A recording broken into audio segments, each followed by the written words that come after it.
அனைவருக்கும் கணித வணக்கம். இப்போ பார்க்க போகிறது 8ஆம் வகுப்புக்குரிய கணக்கு பயிற்சி 1 4 8 4வது கணக்காக பார்க்க போகிறோம். பின்வரும் தசம எண்கள் மற்றும் பின்னங்களின் வர்க்க மூலத்தை காண்க அப்படின்னு சொல்லி கொடுத்துருக்காங்க. கொடுக்கப்பட்ட கணக்கு வந்து பின்ன வடிவத்தில் இருக்கு. இதனுடைய வர்க்க மூலத்தை இப்போ பார்க்க போகிறோம். 144/225ஓட வர்க்க மூலம். இப்போ பார்த்தீங்கன்னா ஃபர்ஸ்ட் நம்ம என்ன பண்றோம், 144 கண்டுபிடிச்சுக்கிறோம். அதே மாதிரி 228 கண்டுபிடிச்சுக்கிறோம். அந்த இதோட ஆன்சரு பை இந்த ஆன்சரை போட போறோம். 144 எடுத்துட்டோம்னா இதனுடைய வர்க்க மூலம் 7 2 14 2 2 4.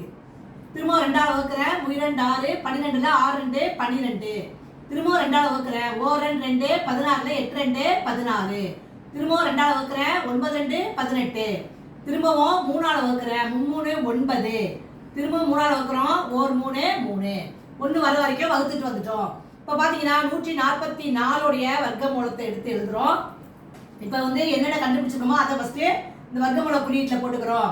2 எத்தனை இருக்கு, 2 3 4 2 இருக்கு. Into 2 into 2. 3 எத்தனை இருக்கு, 2 இருக்கு. 3 இன்ட்டு 3.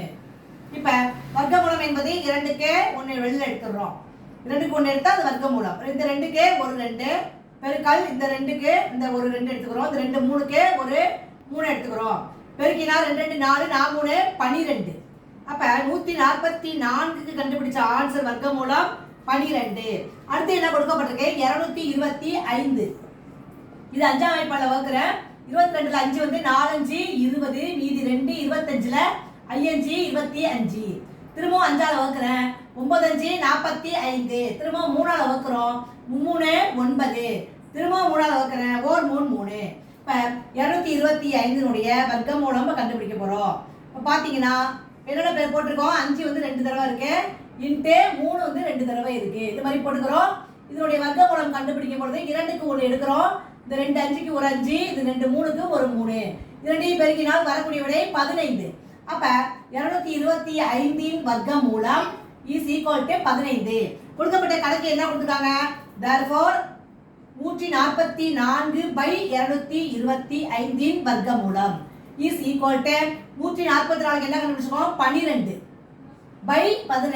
225 வர்க்க மூலம் என்ன கண்டுபிடிச்சிருக்கோம், 15. அப்ப ஆன்சர் வந்து என்ன கிடைச்சிருக்கு அப்படின்னு பார்த்தீங்கன்னா therefore ஆன்சர் வந்து 12/15. இதுதான் வந்து இந்த கணக்குக்குரிய விடையாகும். புரிச்சுங்களா?